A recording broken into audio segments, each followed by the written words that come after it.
Our irrigation of arborvitaes in the field starts with a control, and here we have two separate lines going to two separate areas that we're irrigating. We'll turn this on, and now water will flow through this half-inch pipe out to the field. This is a field of arborvitaes that we just recently planted in the middle of the summer. It's July 20th. These were planted about 3 days ago. It's a very dry part of the summer, but it's easy to grow these arborvitaes if you can water them.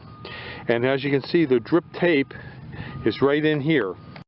This shows the drip tape dripping water onto the tree. The tree is about 6 inches away from where the water is, but the water will plume out. This water is dripping at every 2-foot interval down along the line.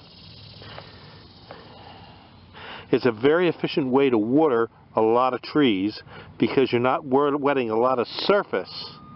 The subsurface is what you want to water. When we're watering arborvitaes or other trees that we've planted, one garden hose can usually water approximately 500 trees easily. Now, if we have more areas to water and we set up more garden hoses to more areas and then more drip tape, the pressure will drop, and as the pressure drops, you don't get as uniform a distribution of water over long periods. This particular field is about 150 yards long, and there's over 500 arborvitaes in it. So you can see it does a very good job of watering. And we usually do 2 or 3 sections at a time from one well.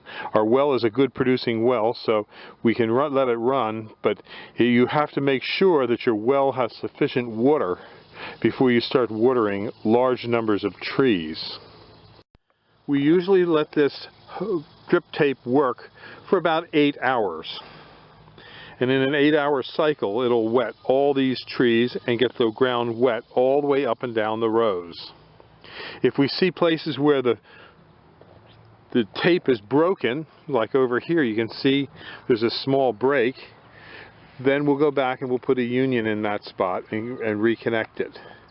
The tape can break because rodents come along and chew on the tape. Things like mice, foxes, dogs come along and chew, and they actually chew this, along with rabbits doing the most damage. And we find that we have to repair these about once a week. We go over our lines. One small leak like this isn't too bad, but we usually correct them every now and then when we see a bad leak.